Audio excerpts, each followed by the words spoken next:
다 자리에서 일어나서 오늘 주신 하나님의 말씀을 믿음으로 받도록 하겠습니다. 창세기 3장 8절의 말씀입니다. 8절 한 절 말씀을 같이 합독하도록 합니다. 같이 읽습니다. 시작. 그들이 그날 바람이 불 때 동산에 거니시는 여호와 하나님의 소리를 듣고 아담과 그의 아내가 여호와 하나님의 낯을 피하여 동산 나무 사이에 숨은지라. 아멘. 우리 함께 인사하도록 합시다. 평강이 있을지어다. 예. 여러분들의 삶에 하나님의 평강이 충만하시기를 예수님의 이름으로 축원합니다. 이번 주일부터는 제가 주제 설교를 하려고 합니다. 지난주 우리가 요한복음의 마지막 장, 마지막 단락을 우리가 함께 묵상하였고, 이제 요한복음을 마감하면서 이제 사도행전을 하려고 준비를 하고 있었는데, 지난번 제가 마닐라 선교를 가면서 비행기 안에서 하나님께서 예배란 무엇인가에 대한 묵상의 시간을 저에게 주셨고, 그것을 이제 비행기 타는 그에서 이제 내리는 시간까지 예배가 무엇인가에 대해서 이런저런 묵상을 하다가 문득 든 생각이, 우리 교회의 성도들과 함께 어떤 주제를 가지고 좀 심도 있게 상고하는 시간을 좀 가져보는 것이 좋겠다라는 생각을 하게 됐습니다. 저 혼자 개인이 이제 예배란 무엇인가에 대한 여러 묵상을 하다가 이러한 묵상을 좀 심도 있게 하나의 주제를 가지고 하는 묵상의 시간을 우리 성도들과 함께 해야겠다라는 생각을 갖게 되었습니다. 그래서 첫 번째 주제를 무엇으로 할까? 처음에 비행기에서 생각했던 예배에 대한 생각을 하나의 주제로도, 큰 주제로 생각할 수 있는데, 그런 주제로 할까라는 생각을 하다가, 저희 교회 이름이 뭐죠? 예, 동행하는 교회이잖아요. 그래서 동행하는 교회인데, 동행의 그 의미를 우리가 얼마만큼 묵상했는가를 생각해 보니까, 제가 이제 첫 개청 예배로 설립 예배를 드릴 때에, 그때 창세기 5장을 본문으로 동행하는 교회에 대한 어떤 비전을 제가 한번 잠깐 이야기하고, 그 이후로는 동행이란 주제로 뭔가를 얘기해 본 적이 없구나.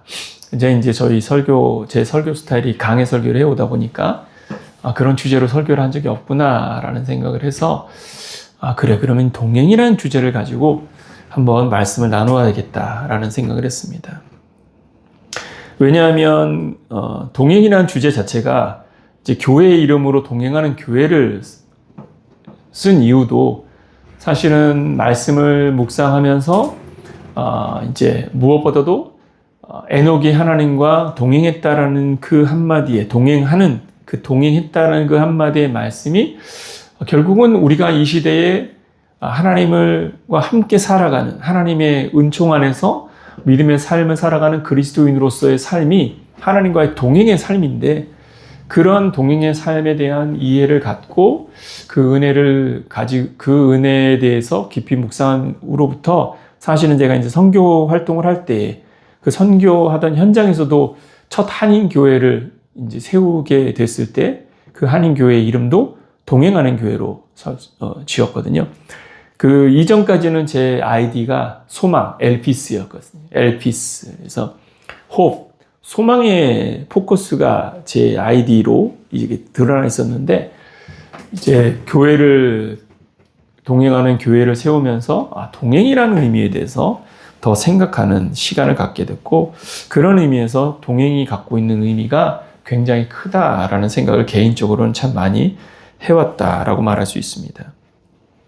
사실 이제 동행하는 교회의 시작은 창세기 5장 8절 말씀에, 5장 24절이죠. 5장 24절 말씀에 있는 에녹 사건이, 에녹에 관한 말씀이 출발이었습니다. 여기에 보면 에녹이 하나님과 동행하여서 365년을 살다가 죽잖아요. 60세에 아이를 낳고 300년 동안 주님과 동행하다가 365세에 이제 죽음을 보지 않고 하나님의 부르심을 받아 하늘나라에 갔다라고 기록을 하고 있습니다. 그러니까 이제 이 동행이 굉장히 크다라는 그 의미를 죽음을 보지 않았다는 것과 연결된다면 엄청난 거라는 거죠. 하나님과 동행하는 것이 무엇을 뛰어넘느냐면 죄와 사망을 뛰어넘는 것이었다라는 것을 증언하고 있는 것입니다. 그러니까 하나님과 동행하였던 에녹이 죽음을 보지 않았다는 말은 이건 단순한 표현이 아닙니다. 죽음을 보지 않았다는 것은 죄와 사망을 뛰어넘는 삶을 살았다라는 의미를 말하는 것이죠.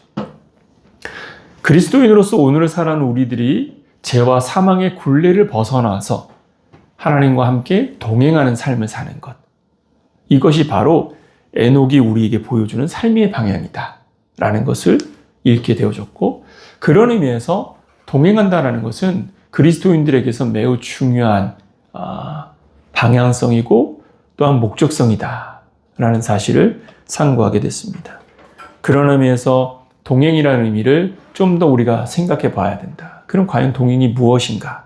우리가 그 동행의 의미를 집중해 볼 때에 하나님과 동행하는, 그래서 죄와 사망의 굴레를 뛰어넘어서 영생의 삶이라는 그 은혜 안에서의 삶을 사는 길은 무엇인가를 얻는 지혜를 얻을 수 있을 것이다 라고 생각을 합니다. 그런 의미에서 창세기 5장 24절을 첫 본문으로 할까 했었는데, 창세기 말씀을 묵상하다가 동행의 의미가 에녹의 말씀에서부터 시작되지 않아도 그 의미가 우리에게 전달되는 말씀이 있구나라는 것을 오늘 본문에서 확인하게 됐습니다. 오늘 본문은 이제 어떤 배경으로부터 우리가 이해를 해야 되느냐면, 하나님이 천지 만물을 창조하신 그 창조 시간서부터 다시 돌아가서 생각해 보아야 합니다. 하나님이 며칠 동안 세상의 모든 만물을 창조하셨죠? 며칠이요? 6일 동안. 그렇죠. 7일은 안식을 하셨고 6일 동안 창조를 하셨습니다. 그런데 이 창조에는요, 어떠한 기준들, 순차적인 창조의 방식들이 있습니다. 그리고 이러한 창조의 가장 중요한 구조적 포인트가 뭐냐면, 모든 것을 다 창조하신 이후에 마지막에 창조한 것이 있다라는 것이 포인트입니다. 마지막에 창조한 것이 무엇입니까? 그렇죠. 단순히 사람이 아니죠. 여기에서 우리가 주목해야 될 건 무엇입니까? 하나님의 형상과 모양을 닮은 사람을 창조하셨다는 겁니다. 창세기에서 우리가 주목해야 될 것은 하나님께서 천지 만물을 6일 동안 창조하시고 마지막 6일에 마지막 창조의 정점으로 무엇을 만드셨냐면 하나님의 형상과 모양을 닮은 사람을 만드셨습니다. 이것은 우리에게 무엇을 의미하는 것일까요? 여러분, 여기서 주목해야 될 것은 하나님이 만드신 모든 것을 보면서 하나님이 보시기에 좋았다라는 표현들을 쓰시거든요. 하나님이 보시기에 너무 좋은 만큼 아름다운 것들을 창조하셨습니다. 그리고 그렇게 아름다운 것들을 창조하신 다음에 자기의 모양과 자기의 형상을 닮은 사람을 창조하셨어요. 이 사람의 창조 목적이 무엇이었냐면 보시기에 좋았던 이 모든 것들을 그들에게 주시기 위하여 창조했다라고 말하고 있는 것입니다. 그래서 하나님께서 이 에덴의 동산을 만드신 이유도 무엇입니까? 만드신 모든 만물을 다스리고 그것을 정복하면서 누리며 살아가도록 사람에게 부탁하셨고, 그것을 말씀하셨던 그 말씀을 실행할 수 있도록 에덴의 동산까지 만들어 주셨습니다. 그러니까 에덴의 동산에 머물면 모든 것을 통제할 수 있는 현장이 되어지는 것이죠. 그곳에서 사람은 에덴의 동산에서 살면서 하나님이 만드신 모든 만물을 누리고 그 안에 주어진 모든 것들을 자기 것으로 소유로 삼아서 누릴 수 있는 은혜 가운데 사는 현장이었다는 겁니다.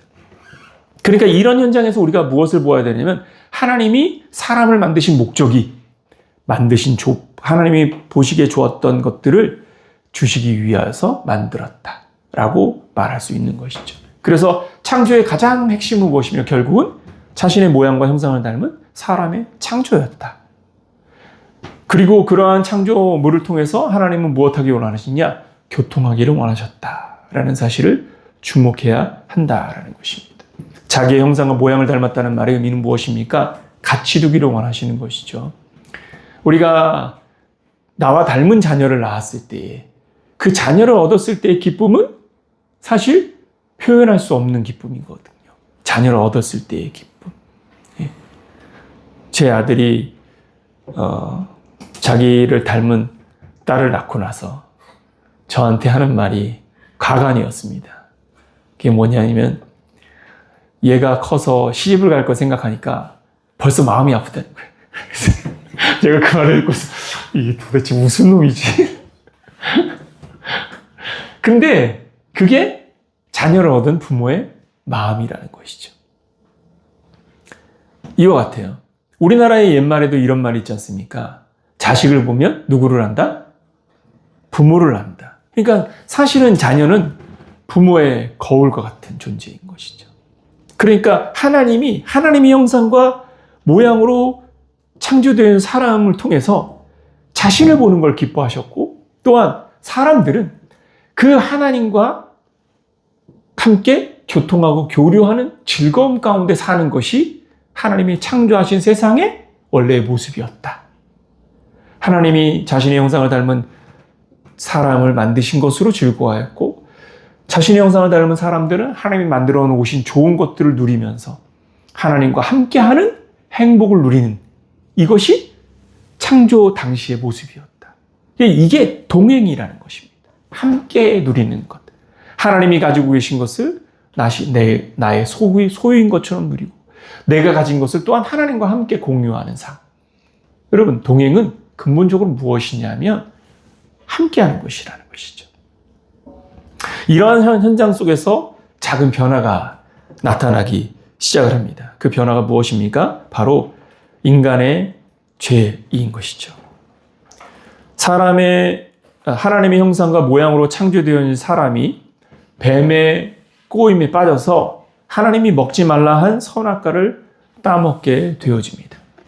자, 선악과를 따먹고 난 이후에 하나님께서는 그들에게 찾아오십니다. 자, 오늘 우리가 함께 상고하고자 하는 본문이 바로 이러한 배경에서 주어진 본문입니다.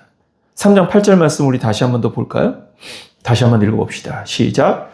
그들이 그날 바람이 불 때 동산에 거니시는 여호와 하나님의 소리를 듣고 아담과 그의 아내가 여호와 하나님의 낯을 피하여 동산 나무 사이에 숨은지라. 자, 그들이 그날 바람이 불 때에, 그들이 그날, 여기서 그들이라는 것은 아담과 하와를 말하는 것이고, 그날이라는 이 특정적인 표현은 무엇을 말하는 겁니까? 바로 선악과를 따먹은 그날을 말하는 것입니다. 하나님과 동행의 기쁨을 누리고 있었던, 하나님과 함께 살고 있는 즐거움을 누리고 있었던 아담과 하와가 함께하는 그들의 관계를 어그러뜨리는 일을 하게 된 것이죠. 선악과를 따먹은 것. 충분한 죄입니다. 그런데 여기서 우리가 주목해야 될 것은 무엇입니까? 이때에 동산을 거니시는 여호와 하나님이라는 겁니다. 동산을 거니시는 여호와 하나님. 여기서 우리는 여호와 하나님이라는 두 개의 그 하나님에 대한 이름을 주목해야 됩니다. 여호와라는 단어, 여호와, 야훼라는 말의 의미는 무엇입니까? 야훼라는 것은 한번 따라해 볼까요? 언약하신 말씀대로 신실하게 이행하시는 하나님. 그게 무엇이라고요? 여호와, 야훼라는 것입니다. 여호와라는 말의 의미는 언약하신 말씀대로 신실하게 이행하시는 하나님이에요. 그러니까 여호와 하나님이 동산을 거니셨다고 할 때 하나님은 주신 바, 또한 계획하신 바, 또한 알려주신 바, 선포하신 바, 그 말씀대로 행하시는 하나님이신 것을 명시하고 있는 겁니다. 그래서 인간의 범죄가 더 뚜렷하게 분명하게 드러나게 되어져 있는 것이죠. 범죄한 인간들이 하나님의 말씀을 거부하고 그것을 어긴, 그것을 묵살하고 뱀의 말을 듣고서 하나님의 말을 묵살하는 이러한 행동들, 그것이 바로 여호와라는 이름으로 인간의 죄의 근본적인 문제를 지적하고 있는 것이죠. 그런데 여기에서 죄의 문제만 지적한 것이 아닙니다. 그 뒤에 엘로힘, 하나님이라는 단어, 엘로힘, 이 엘로힘은 무엇을 말하는 겁니까? 파워, 하나님의 능력을 말하는 겁니다. 엘로힘의 하나님은 어떤 하나님입니까? 여러분, 전능하신 하나님입니다. 어떤 하나님이라고요? 전능하신 하나님. 전능하신 하나님, 능력에 제한이 없으신 하나님. 자, 이 말의 의미는 무엇일까요? 아담과 하와가 선악과를 따먹은 것을 알고 계실까요? 모르실까요? 그렇죠. 하나님께서 능력에 제한이 없으시다는 것, 시간과 공간에 제한이 없으시다는 것, 모든 것을 알지 못하신 바가 없으시다는 것. 그런 측면에서 본다면 아담과 하와가 자신의 명령을 어기고 선악과를 따먹은 사실을 알았을까요? 몰랐을까요? 예, 엘로힘이라는 단어만으로도 그가 알고 있다는 사실을 증언하고 있는 것입니다. 그런데 여기에 재미있는 부사가 무엇입니까? 여호와 하나님, 언약하신 말씀대로 행하시고 그리고 모든 것을 알고 계신 그 하나님이 아담과 하와의 범죄를 알고 계셨을 것이라는 것을 우리가 충분하게 유추할 수 있는 그 여호와 하나님이 동산을 거니셨다라는 것입니다. 무엇 하셨다고요? 동산을 거니셨다. 여기에 이 거니셨다라는 이 표현이 미트할레크라는 단어인데, 미트할레크라는 이 아람어, 헬라, 히브리어의 단어의 의미는 무엇이냐면 working, 영어로 working이라는 단어로 번역이 되어졌습니다. 걸다, 걷다. 우리 선교의 영문 표현이 무엇이죠? Mission, working with God입니다. 하나님과 함께 걷는 것. 그러니까 할레크, 결국은 걷는다라는 의미. 하나님께서 동산을 거니신 이유가 뭡니까? 지금 아담과 하와의 범죄를 알고 있음에도 불구하고 동산을 거니십니다. 거니시는 이유가 무엇이냐? 그럼에도 불구하고 내가 범죄한 인간과 지금 같이 가겠다. 그들에게 기회를 주겠다라는 의미를 말하고 있는 것입니다. 걸어가시는 하나님. 이 걸음은요, 재미있게도 어떤 단어적 의미를 갖고 있느냐면 제기형과 분사형으로 써졌는데, 제기 분사형에 갖고 있는 의미가 무엇이냐? 제기형이라고 하는 것은 하나님이 주도적으로 행하신다. 주도권을 갖고 계신 분이 하나님이시라는 사실을 표현하는 것이 제기형입니다. 분사형이 갖고 있는 특징이 뭐예요? 그것을 지속하고 있다. 멈추지 않고 계속해서 해나가고 있다. 그러니까 하나님이 주도적으로 계속 걷고 계시는 겁니다. 그 의도는 무엇일까요? 죄에 빠진 인간에게 기회를 주기 위함이라는 것입니다. 자, 이것이 기회인 이유가 무엇일까요? 여호와 하나님이 동산을 거니시는 소리를 듣고 아담과 하와가 어떻게 합니까? 숨어버립니다. 재미있는 건 이것이죠. 여호와 하나님은 함께 걷기를 원하여서 왔는데, 같이 걷기를 원해서 찾아왔는데, 같이 걷기를 원해서 그들을 찾아가고 계시는데, 범죄한 아담과 하와는 무엇하고 있습니까? 숨어버리는 것입니다. 하나님의 손길을 거부하는 것입니다. 찾아오신 자의 만남을 거부하는 것입니다. 여러분, 죄의 문제는 바로 여기 있는 것입니다. 실수가 실패가 되게 해서는 안 됩니다. 한번 따라 봅시다. 실수가 실패가 되게 해서는 안 된다.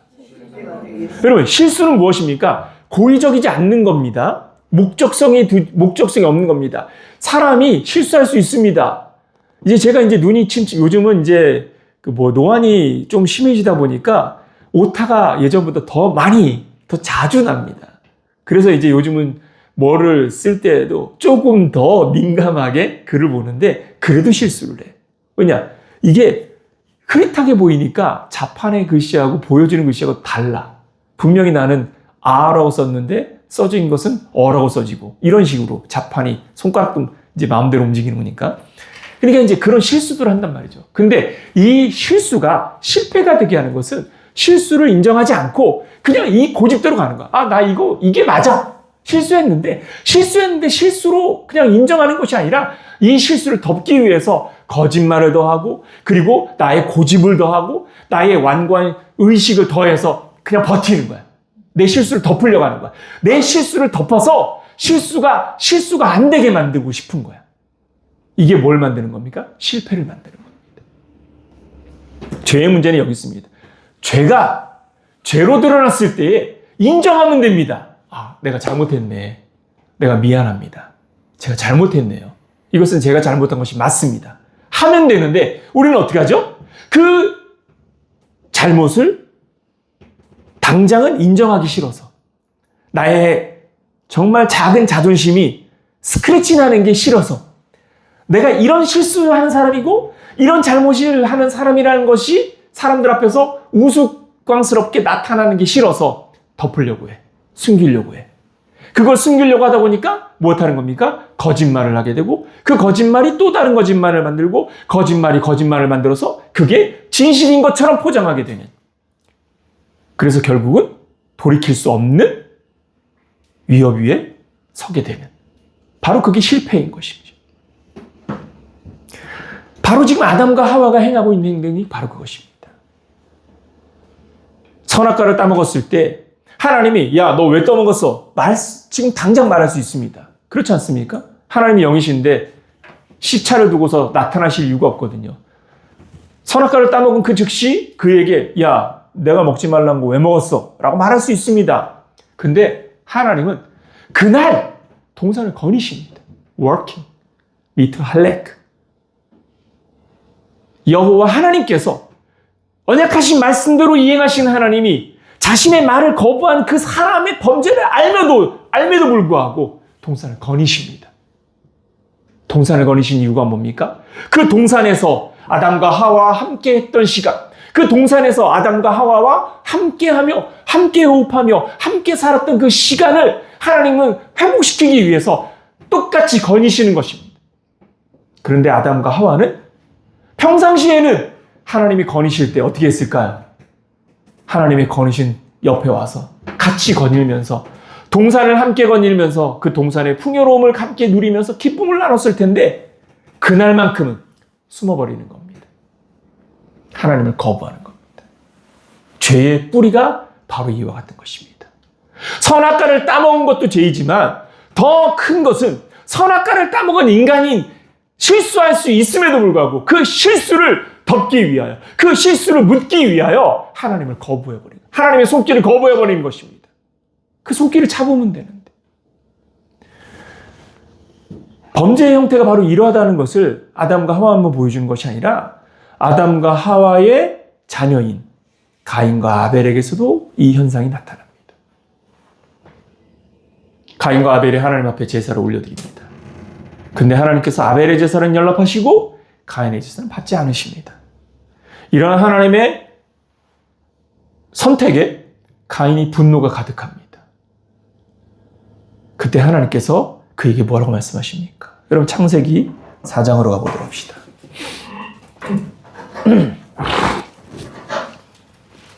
창세기 4장 6절입니다. 6절과 7절 같이 한번 읽어볼까요? 같이 읽습니다. 시작. 여호와께서 가인에게 이르시되 내가 분하여 함은 어찌 됨이며 안색이 변함은 어찌 됨이냐? 내가 선을 행하면 어찌 낯을 들지 못하겠느냐? 선을 행하지 아니하면 죄가 문에 엎드려 있느니라. 죄가 너를 원하나 너는 죄를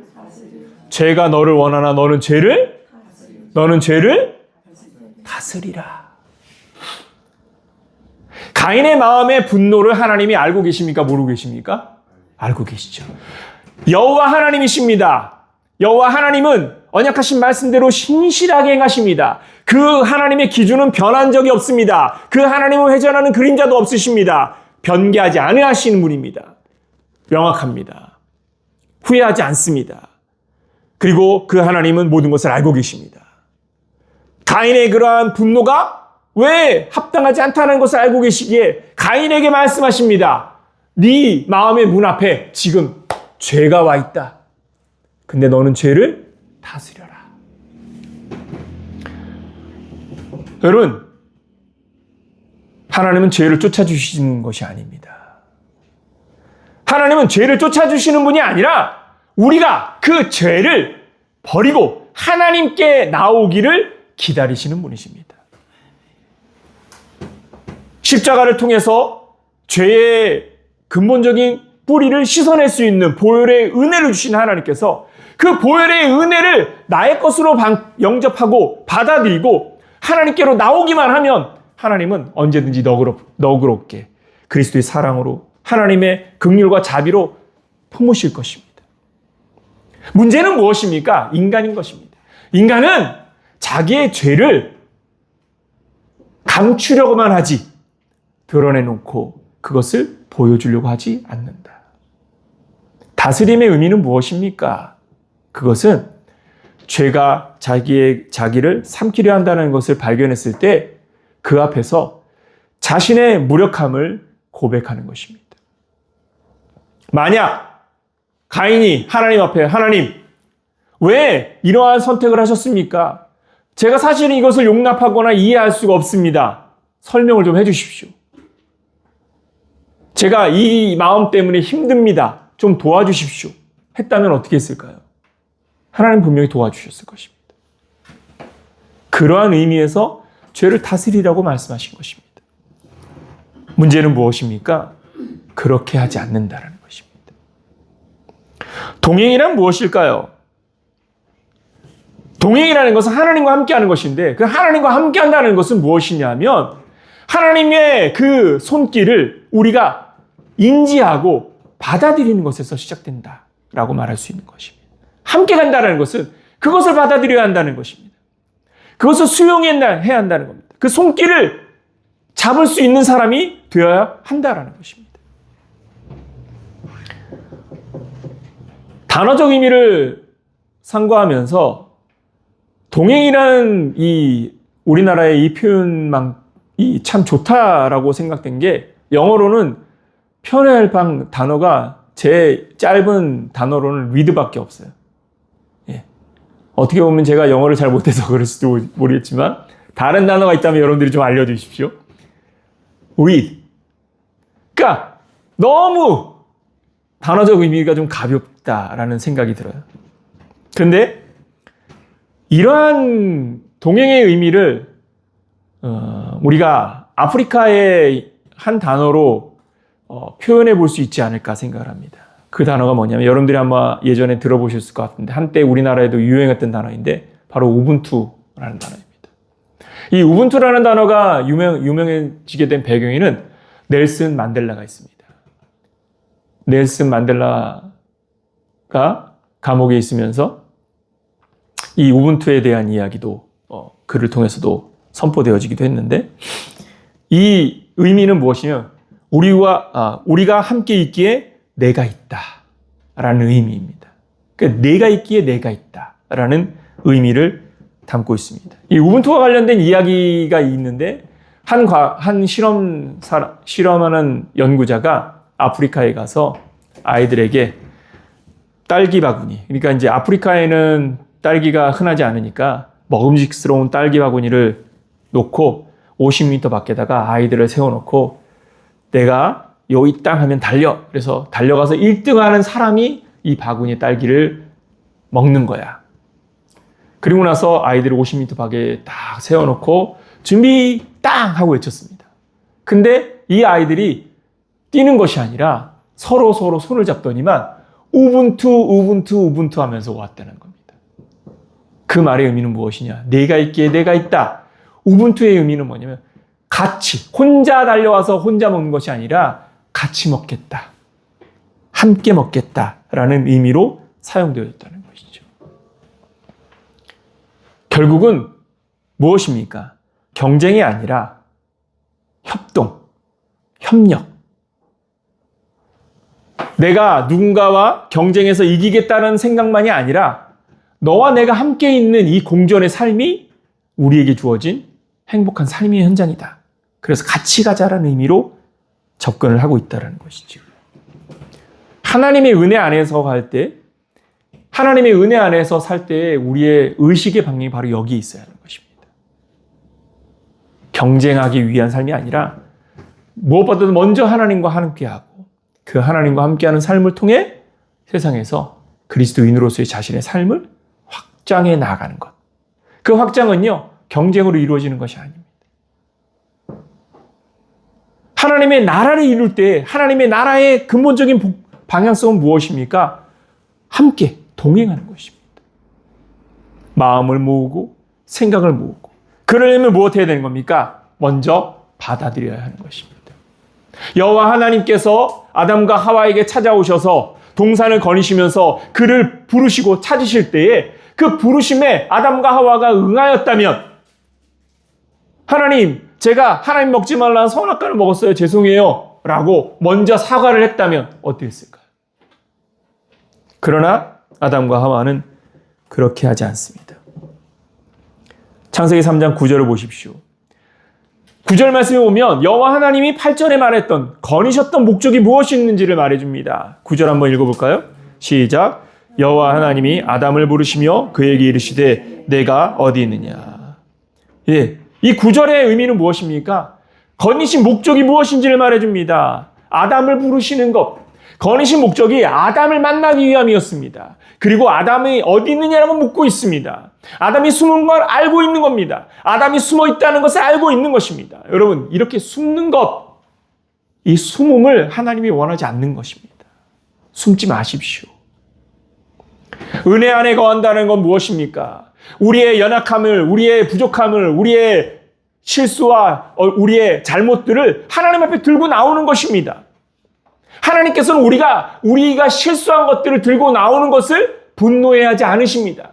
왜? 우리가 실수할 수 있기 때문에, 우리가 실수하는 존재이기 때문에 우리에게 긍휼을 베푸시고 우리에게 자비를 베푸시는 사랑으로 우리에게 찾아오신 것 아닙니까? 그런데 우리는 마치 하나님 앞에 뭔가 완전한 걸 들고 가야 된다는 생각을 합니다. 여러분, 하나님 앞에 우리는 무엇을 완전한 걸 들고 가는 것이 아니라 우리의 연약함을 가지고 나오는 것입니다. 그래서 사실은 여러분들이 삶이 곤고할 때에, 삶이 힘들 때에, 삶이 어려울 때에 밖에 나가서 뭔가 내 마음의 해가를 찾을 만한, 그리고 새로운 환경에서 쉼을 얻는 그러한 여행을 다니는 것이 우리가 가야 할 길이 아니라, 오히려 답답하고 힘들 때 하나님의 성전을 나와서 하나님을 만나고자 하는 마음으로 나와서 하나님을 이름을 부르고 하나님의 손길을 찾는 삶. 여러분, 하나님이 이것을 원하신다는 사실을 깨닫기를 예수님의 이름으로 축원합니다. 근데 요즘 우리는 이 사회의 어떠한 경향, 풍토에 이미 몸이 젖어 있어, 생각이 젖어 있어서 힘들면 훌쩍 떠나는 게 쉼이라고 생각을 합니다. 그래서 신앙생활에 더 큰 걸림돌이 우리 안에 생기는 겁니다. 여러분, 힘들수록 하나님의 손길을 기대하고 하나님께 다가가는 자가 되기를 예수님의 이름으로 축원합니다. 동행이란 무엇입니까? 바로 그것입니다. 힘들 때 이 힘듦의 아픔을 얘기할 수 있는 사람이 동행인 것 아니겠습니까? 힘들 때 그 힘듦의 고통의 무게를 같이 져줄 수 있는 사람이 동행이 아니겠습니까? 하나님이 바로 그런 하나님이 되기를 원하시는 겁니다. 아담과 하와에게 찾아오신 하나님, 가인에게 찾아오신 하나님, 그렇게 범죄한 인간에게 찾아오신 하나님은 범죄한 인간의 그 실수와 그 실수가 실패가 되지 않게 하기 위하여서 찾아오시는 것입니다.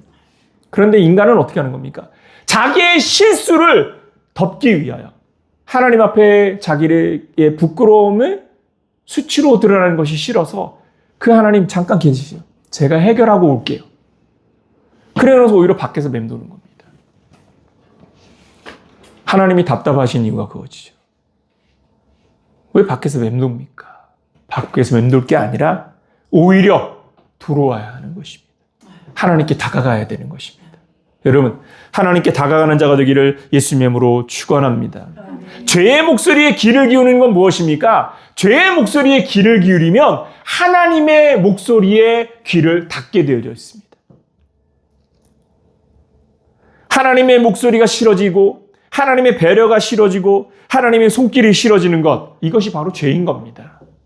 결국은 죄의 근본적인 문제는 무엇이냐면 하나님과 함께하는 것이 행복해지지 않는 것이 죄의 문제인 것입니다. 여러분, 여러분들은 지금 어떻습니까? 하나님과 함께하는 것이 행복합니까?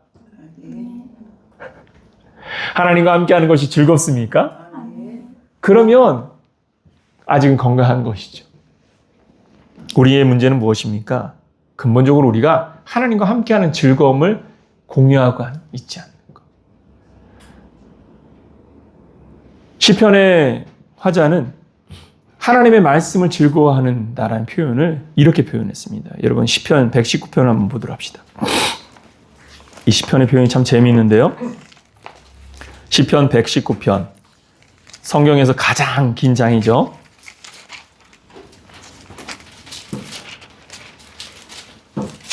119편 먼저 16절 말씀을 보고 그리고 162절을 보도록 합시다. 먼저 16절 말씀을 봅시다.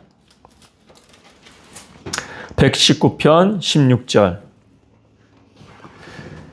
같이 한번 읽어볼까요? 시작. 주의 율례들을 즐거워하며 주의 말씀을 잊지 아니하리이다. 주의 율례를 즐거워하고 주의 말씀을 잊지 아니하다. 뭘 즐거워해요? 예, 주의 율례, 주의 말씀을 즐거워한다는 겁니다. 아주 보편적인, 이건 어떻게 보면 이제 우리가 할 수 있는 보편적인 표현이라고 말할 수 있겠죠. 근데 여기서 조금 더 우리 162절을 한번 볼까요? 119편 162절. 아주 재미있는 상징적 비유를 썼습니다. 같이 한번 읽어볼까요? 시작. 사람이 많은 탈취물을 얻는 것처럼 나는 주의 말씀을, 하나님의 말씀을 즐거워한다는 16절의 표현을 좀 더 강렬하게 표현한 것이 바로 162절입니다. 여기에 무엇에 비유했습니까? 사람이 많은 탈취물을 얻는 것보다, 탈취물의 의미가 뭡니까? 탈취물. 뺏은 것입니다.